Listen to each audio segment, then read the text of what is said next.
मुझे आपसे तो कोई शिकवा नहीं। आपने तो वही किया जो इस खानदान की रीत है, रिवाज है, तारीख है।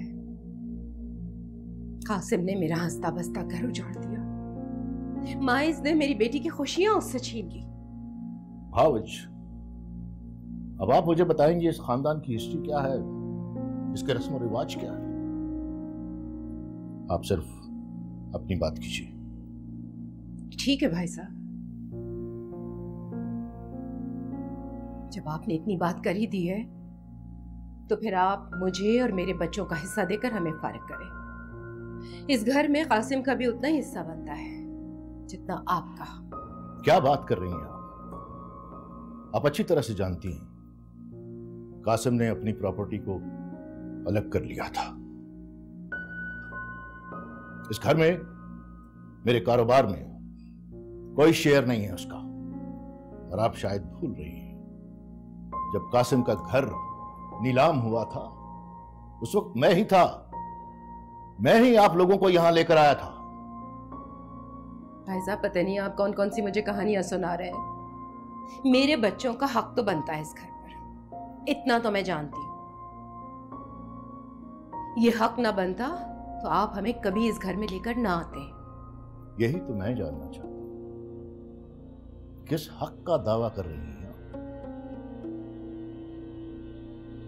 क्या मरजान कासिम की बेटी है जो उसका हक मांगने चली आई आप? भाई साहब, क्या बाजी पलटी है आपने। मैंने सारी जिंदगी इस घर को बनाने में और संवारने में गुजार दी। आज आपने हमारा हक, हमारा हिस्सा ही खत्म कर दिया। मैं सारी जिंदगी इसलिए खामोश रही कि मैं समझती थी कि मेरे बच्चे और मैं आपसे अलग नहीं है।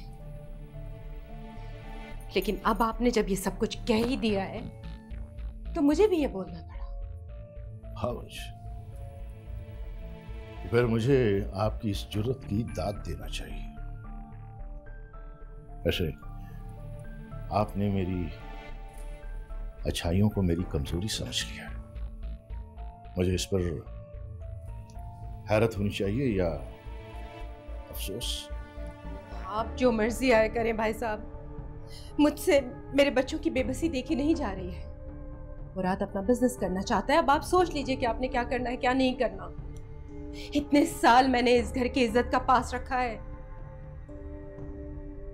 इतना हक तो मेरा बनता है कि मेरे बच्चों की लाइफ सेटल हो जाए।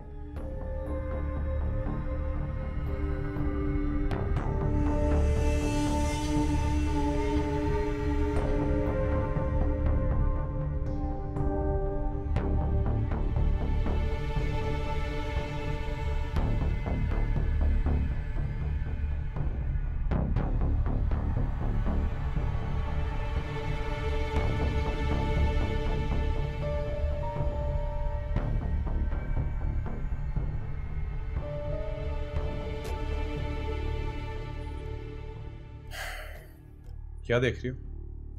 अच्छा लग रहा हूँ क्या? हाय तौबा, जो मैं ऐसी बात भी सोचूं।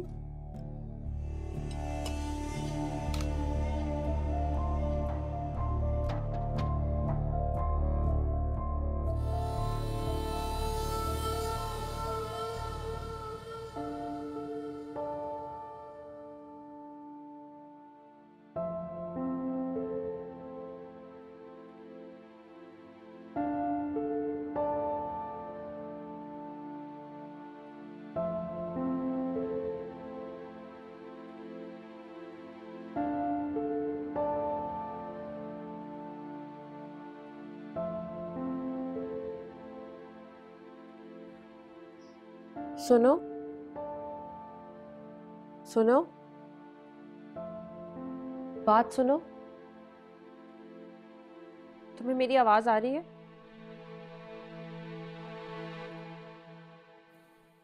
उठो।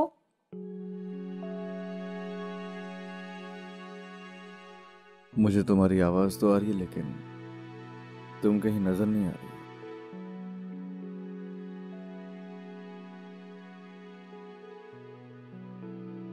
तुम्हें बहुत तेज बुखार हो रहा है। बुखार में इंसान को मौत नजर तो आनी चाहिए। हर मरते हुए इंसान को जिंदगी की तलाश तो होती है ना। तुम इतने सेंसिटिव क्यों हो? कैसे करोगे हालात का मुकाबला इतनी नाजुक मिजाजी के साथ? अभी तुम्हें बहुत से काम करने हैं। तुम क्यों हर वक्त लड़ती हो मुझसे? कोई काम की बात भी कर लिया करो। अब मैं कोई जानबूझ के थोड़ी ना बीमार हुआ।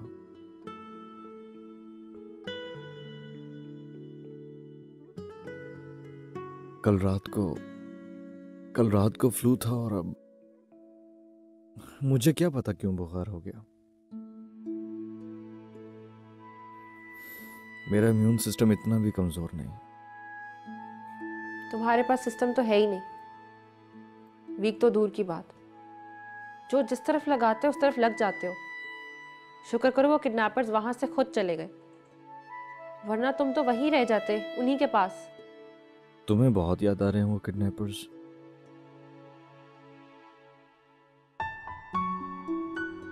कोई अच्छा तो नहीं लग गया था उनमें से?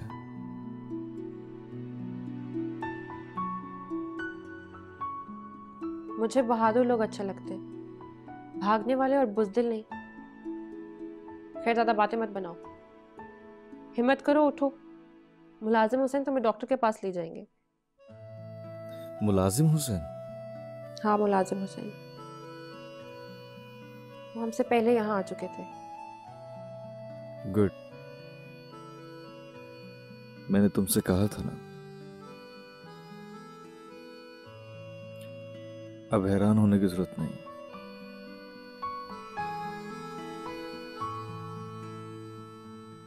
हाशिम खान का इन्फ्लुएंस तो हर जगह रहता है। प्लीज जाओ डॉक्टर के पास, इस तरह तो तुम कभी ठीक नहीं होगे। उठो। कैसे चला जाऊं डॉक्टर के पास? डॉक्टर की फीस होती, फ्री ऑफ कॉस्ट तो इस मुल्क में कुछ नहीं होता। खैर, ठीक हो जाऊंगा खुद ही। तुम फिक्र क्यों कर रही हो?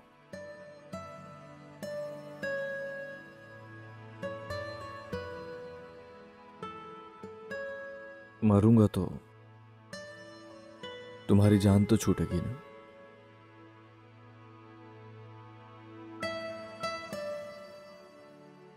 आसान मौत ही तो नहीं चाहिए। तुम्हें बुखार हुआ और मर गए।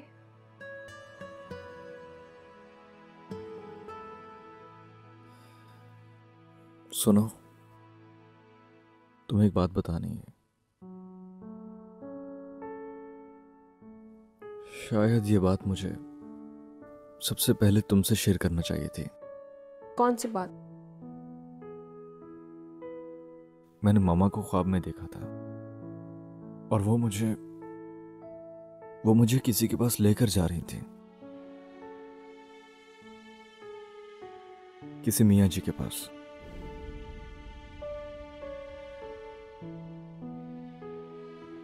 मामा उन्हें कहती हैं कि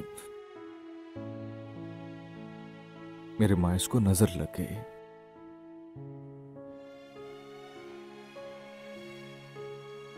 तुम्हें मियाँ जी के पास जरूर जाना चाहिए।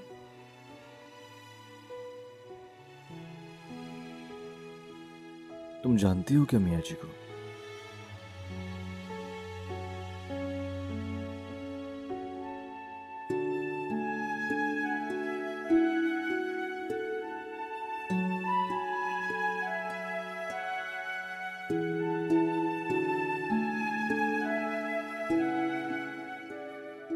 ये रख लो, काम आएगा तुम्हारे।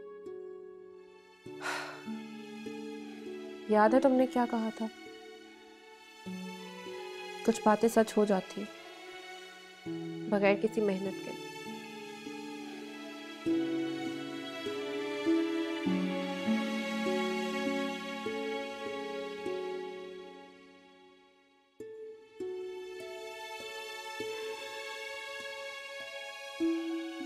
तुम्हारे फेवरेट किडनैपर्स तो सब कुछ ले गए थे, फिर ये कैसे रह गया? छुपा लिया था मैंने, जुल्फी ने दिया था इसलिए। तंग करती है वो रात मुझे, वो तुम्हारी आंखें, वो बातें, तुम्हारा जुल्फी मेरे अंदर से जाता नहीं।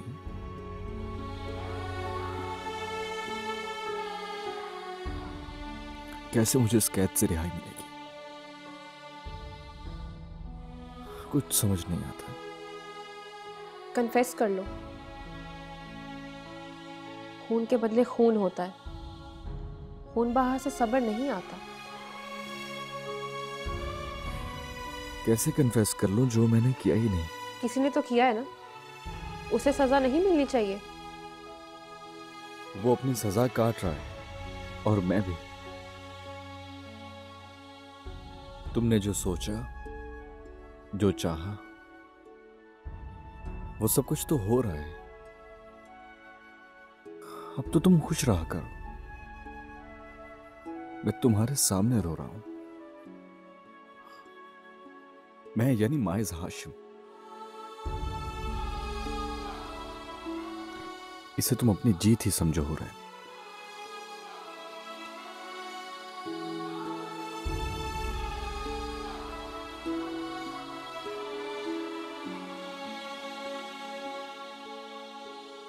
तुम्हारा बार बार यहाँ पर आना मुझे मुश्किल में डाल देगा।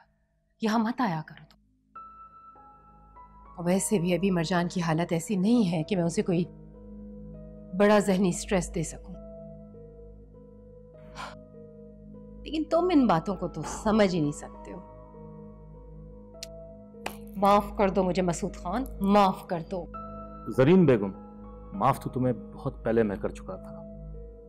इसीलिए तो जलावतनी के कई साल मैंने बड़े सुकून से गुजारे।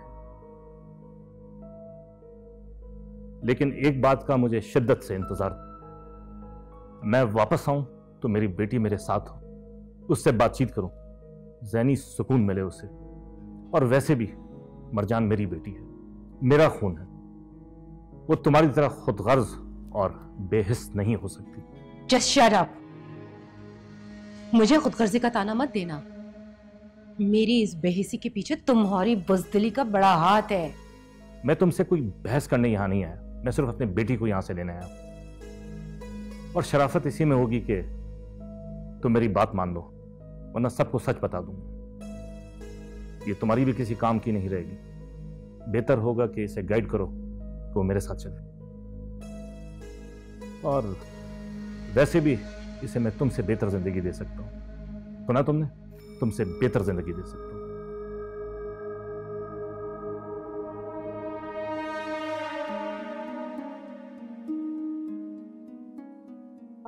मॉम, मैं आपको ही ढूंढ रही थी।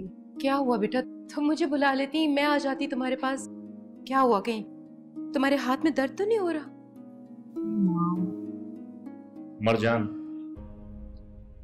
ये नाम तो मैंने रखा, कितना सूट करता है इसमें।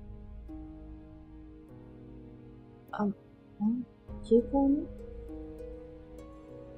बेटा काम के सिलसिले में आए हुए।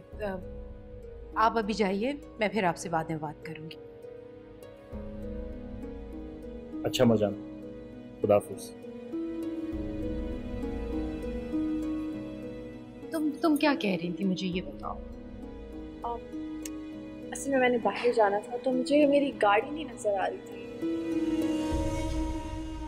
बेटा तुम इस हालत में कैसे जाओगी? खुद ड्राइविंग कैसे करोगी? अच्छा अच्छा, ओके ओके ठीक है, मैं ड्राइवर तुम्हारे साथ कर देती हूँ। हाँ अच्छा, बाहर जाओगी तो फ्रेश हो जाओगी। आ जाओ, आओ।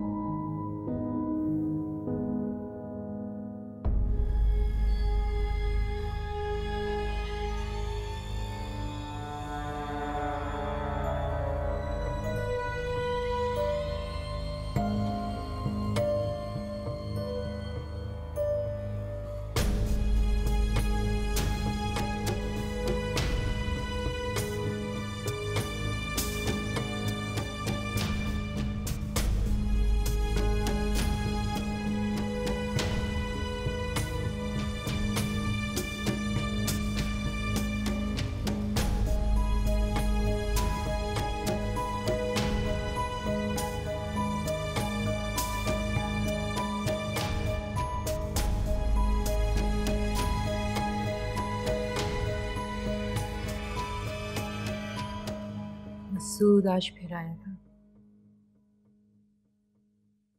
वो मरजान को ले जाना चाहता है, वो चाहता है कि मरजान उसके साथ ही रहे, और ये चाहता है कि मैं खुद ये सारी बातें उसको बताऊं। और मैंने सोचा था कि ये शख्स कहीं मर खप गया होगा, लेकिन मॉम तो मर जाएगा, इसमें ऐसी मुश्किल क्या बात है? मुराद, तुम्हारा ये नॉन सीरियस एटीट्यूड हमें इस घर के दरवाजे तक लेकर आ गया है, और देखना इस रवैये के साथ कुछ दिनों में हम घर से बाहर खड़े होंगे। ओहो मॉम, ऐसा कुछ नहीं होने वाला। मैंने ताया साहब के लिए एक बहुत आला प्लान सोच लिया। सोचा तो मैंने भी बहुत कुछ था,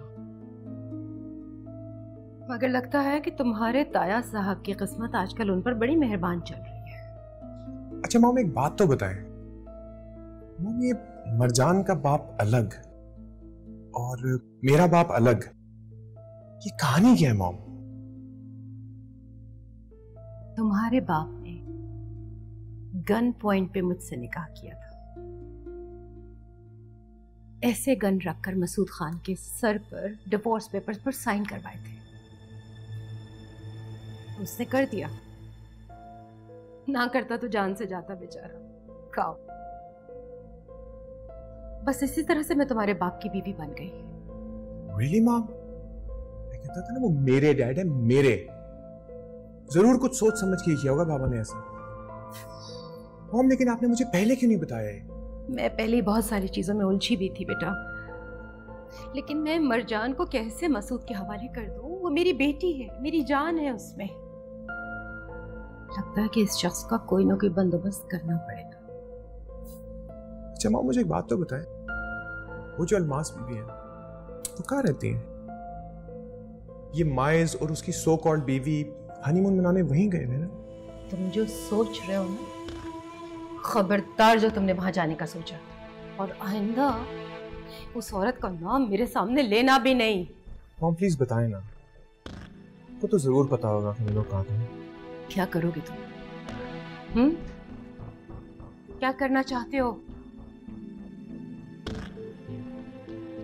मैं तुमसे मरजान की बात करने आई हूं और तुम आइंदा उस मनहूस लड़की का नाम मेरे सामने लेना भी नहीं। और सच्ची बात तो ये है कि ना तुम ये सब उसके साथ कुछ करते, ना ये सारी कयामत आती। मॉम आप ये तो जाके मरजान से पूछे उसको क्या चाहिए, वो कहाँ कंफर्टेबल है, वो कहाँ रह पाएगी, ये तो उसका डिसीजन है ना मॉम। तुम्हें कोई फर्क नहीं पड़ेगा। बहन है वो तुम्हारी, क्या चाहते हो तुम? वो इस घर से चली जाए? एक्चुअली मॉम फर्क आपको पड़ने वाला है। मरजान आपका सेविंग्स अकाउंट थी, अब ना वो होगी तो इंटरेस्ट होगा ना बेनिफिट होगा। मॉम मैं आपसे कहता था आपकी प्लानिंग बिल्कुल वर्केबल नहीं है। तुम्हारा दिमाग तो नहीं चल गया मुराद? मॉम दिमाग ही तो चलना शुरू हो गया। मॉम वो कहाँ गए बता दें, नहीं बताएंगे तो मैं ढूंढ तो उनको लूंगा। मॉम गन पॉइंट पे डिवोर्स साउंड्स इंटरेस्टिंग।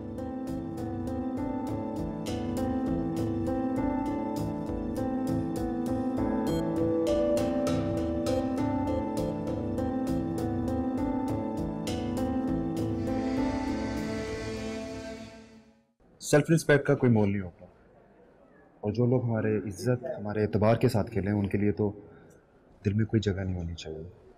वो हमारी नफरत क्या, वो हमारा शिकवा भी डिजर्व नहीं करते। लेकिन ये कैसे मुमकिन है, जिनसे हमने हमेशा मोहब्बत की हो उन्हें हमारी नफरत का अंदाज़ा भी ना हो, उनसे हम शिकवा भी ना करें? शिकवा उनसे किया जाता है जिनसे हम कोई ताल्लुक वास्ता कोई रिश्ता रखना चाहते हो।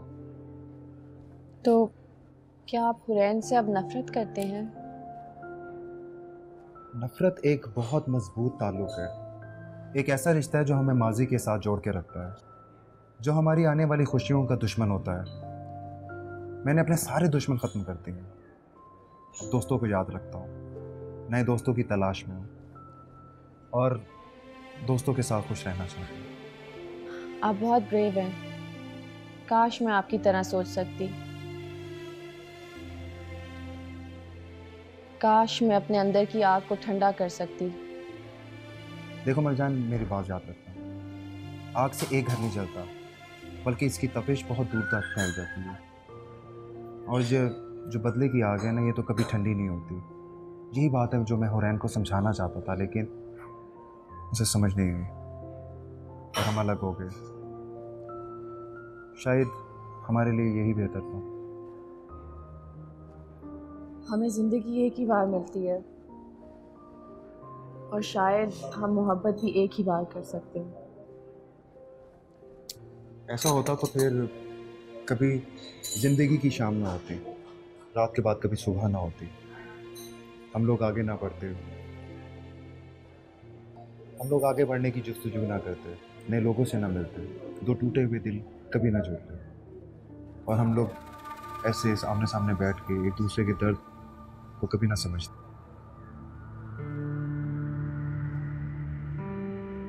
क्या आई थिंक अब हमें चलना चाहिए, तुम काफ़ी टायर्ड हो गई, मैं तुम्हें ड्रॉप कर देता हूँ। नहीं, आई एम फाइन। इनफैक्ट काफ़ी रिलैक्स्ड फील कर रही हूँ। अब मुझे इन सेशंस की समझ आई है, आप सिर्फ डॉक्टर ही नहीं बल्कि साइकेट्रिस्ट भी हैं। और ये जो साइकाइट्रिस्ट हूँ मैं सिर्फ आप ही की वजह से।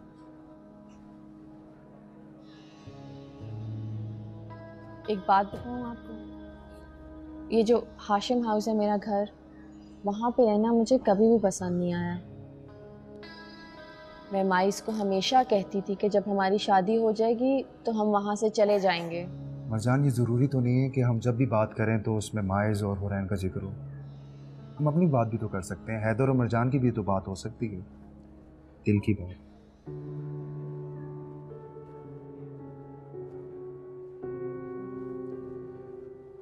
आप कोशिश करके देख लें, अगर कोई फ़ायदा हुआ तो मुझे ज़रूर बताइएगा। कुछ चीज़ें फ़ायदे और नुकसान की सोच से बालातर होती हैं, और उसका इनाम कुदरत के पास होता है। मरजान, तुम मेरे लिए रब की नेमत हो। चल भी ली, चलो मैं एक सेकंड कर लेता हूँ।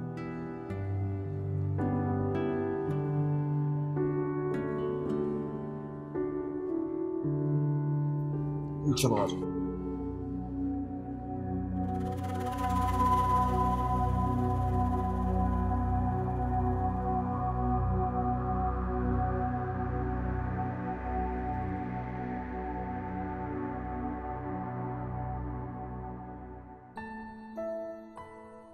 मुलाजिम हुसैन,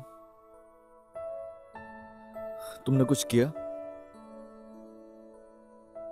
मेरा तो सब्र खत्म हो रहा है, मैं कब तक यहां आराम करता रहूंगा? साहब जी, आपका काम हो जाएगा। आपकी तबीयत ज़रा संभल जाए तो आपको खुद जाना पड़ेगा।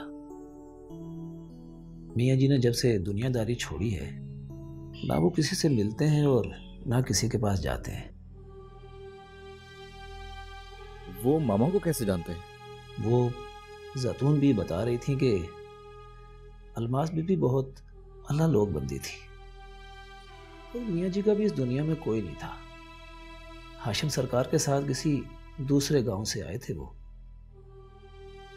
अलमास बीबी उनकी बहुत इज्जत करती थी और वो भी सारे ज़माने के दुख सुख उनके सामने कह देते थे। फिर एक दिन अलमास बीबी इस घर से चली गई और मियाँ जी का इस घर में दिल नहीं लगता था। वो कभी मस्जिद चले जाते थे और कभी मज़ार पर। मामा को क्या दुख था? उनको क्या दुख था ये तो मियाँ जी बता सकते हैं, या जैतून भी। मैं तो इतना जानता हूँ कि सब लोग अलमास बीबी से बहुत खुश थे। क्या नौकर, क्या गांव वाले, सब उनसे बहुत खुश थे और उनसे बहुत प्यार करते थे। अच्छा ठीक है, दूध रख दो, तुम जाओ। यहाँ से पी लीजिएगा।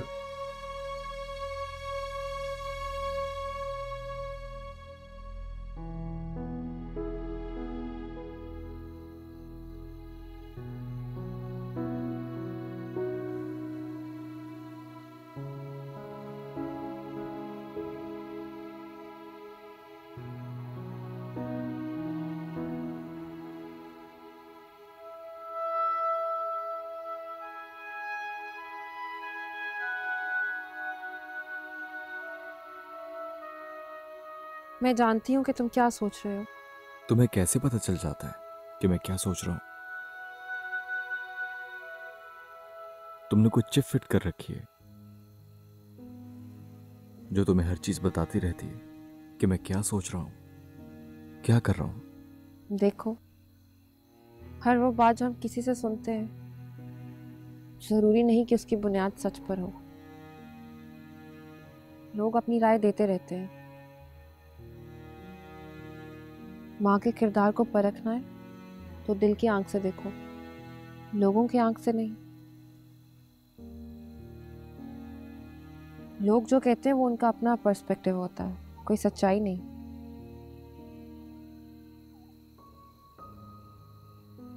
तुम मेरी जिंदगी में पहले क्यों नहीं आई? I mean, मैंने जिंदगी का ये एंगल पहले क्यों नहीं देखा? तुमने जिंदगी जी होती तो सोचते। जिंदगी तुम्हारी थी और जी दूसरे रहे थे। ये तो होना ही था। तुम हर बात का ब्लेम मुझ पे क्यों करती हो? मैंने जिंदगी ऐसे गुजारी वैसे गुजारी। तुम्हें कोई हक नहीं है मेरी जिंदगी को एनालाइज करने का। मुझे तुम्हारी जिंदगी पर कोई हक चाहिए भी नहीं। मेरे सामने कुछ गलत हो रहा हो मुझे बर्दाश्त नहीं होता। मैं आंखें बंद करके नहीं रह सकती तुम्हारी तरह। तुम्हारी ये जासूसी मुझे 0 पॉइंट पे ले आई है। तुम्हें पता है ना 0 पॉइंट क्या होता है? 0 पॉइंट वो होता है जो तुम्हें सारी नफरतों के बावजूद मेरे पास ले आए। एक बात समझ लो, मैं तुमसे नफरत नहीं करती। नफरत उनसे की जाती है जिनसे कोई रिश्ता होता है। तुम नफरत करो या मोहब्बत, मुझे इससे कोई गर्ज नहीं। मैं ऑलरेडी तुम्हारी वजह से बहुत सफर कर चुका हूं। मामा की डेथ के बाद बहुत मुश्किल से मैं जिंदगी जी हूं। मैं मरजान के साथ शादी करने के बाद यहां से चला जाना चाहता था।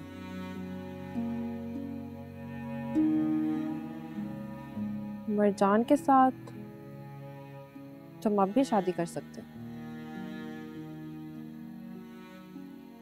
शादी कोई डील नहीं होती,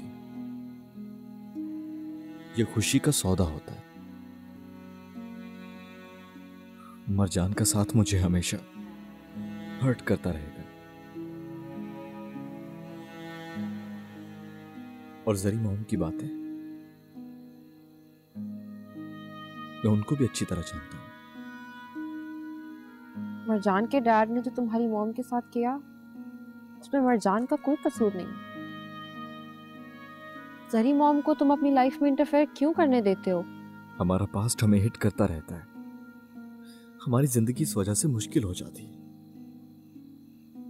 तुम्हें तो ये सारी बातें पता है, फिर हम इस बात पे क्यों बहस कर रहे हैं? मैं बस मरजान के लिए सोचती हूँ और कुछ नहीं। मरजान तुमसे बिल्कुल मुख्तलिफ है। वो पीछे मुड़कर नहीं देखती। वो सिर्फ लाइफ गोज ऑन पे बिलीव करती है। उसे जो चीज तंग करे वो उसे छोड़ देती है। वो तुम्हारी तरह नहीं कि उनके साथ रहने लग जाए। मेरे दिल में किसी के लिए एक दफा नफरत आ जाए तो फिर जाती नहीं। मैं ऐसी ही हूं। और मैं भी ऐसा ही हूं।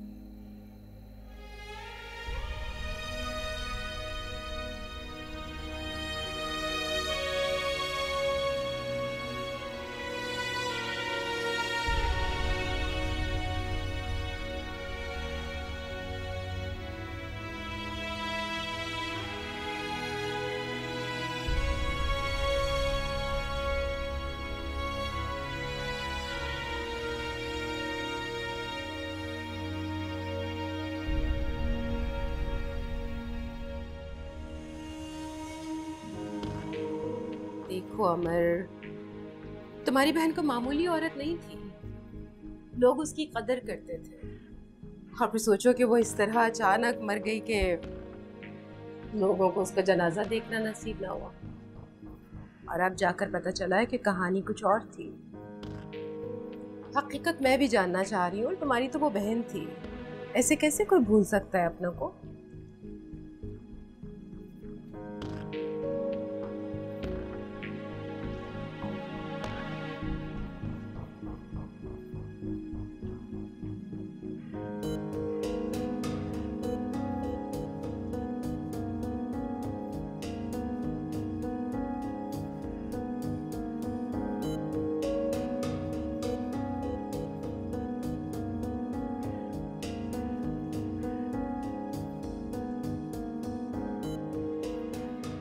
तुम्हारी बहन का कत्ल हुआ या एक्सीडेंट?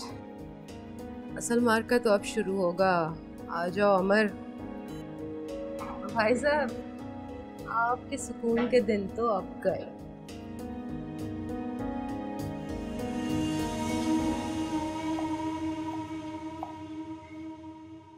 कोई काम है क्या?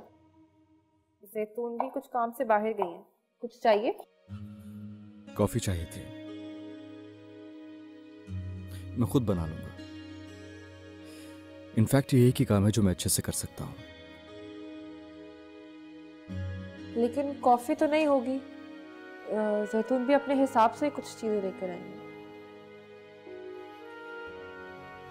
जैतून बीबी मुझे अच्छी तरह जानती है। इस किचन में वो हर चीज होगी जो मुझे पसंद है। जैतून भी में कोई डिटेक्टिव चिप फिट है? वो सबको अच्छी तरह जान जाती है।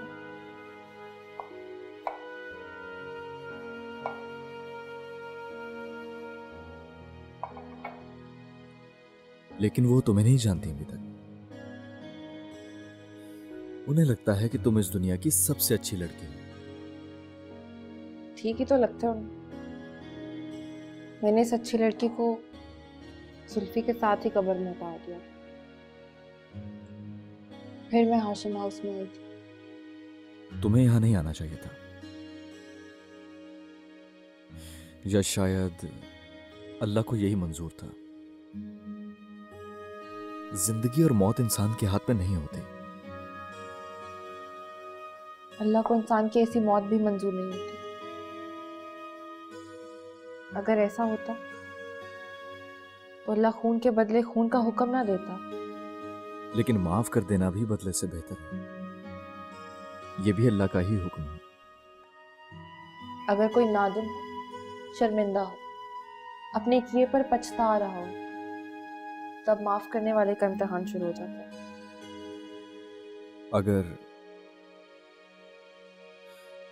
अगर तुम इस इम्तिहान से गुजरो तो मैं इस इम्तिहान में हार जाऊंगी। मैंने कहा ना, एक दफा मेरे दिल में नफरत उतर जाए तो फिर दूर नहीं होती। जो मुराद ने किया, जो तुमने किया और जो हैदर ने किया, उस सब के बाद मेरे अंदर कोई एहसास नहीं जागता। तुम एक बात कहूं, तुम्हारी मेरी दुश्मनी से हटके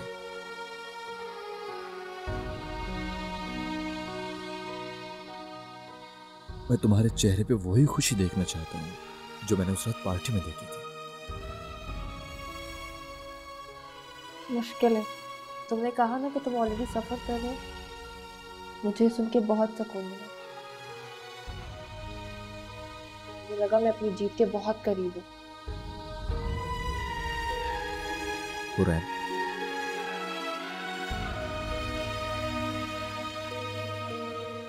तुम अगर अपने सारे दुश्मनों को मार भी दो ना, तब भी ये जंग हार जाओगे। मुश्किल होती है वो हार जो आपको जिंदगी से दूर ले जाए।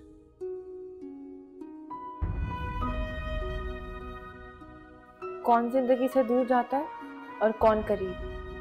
तुम अपनी मॉम का सच जान लो, फिर इस पे बात करें।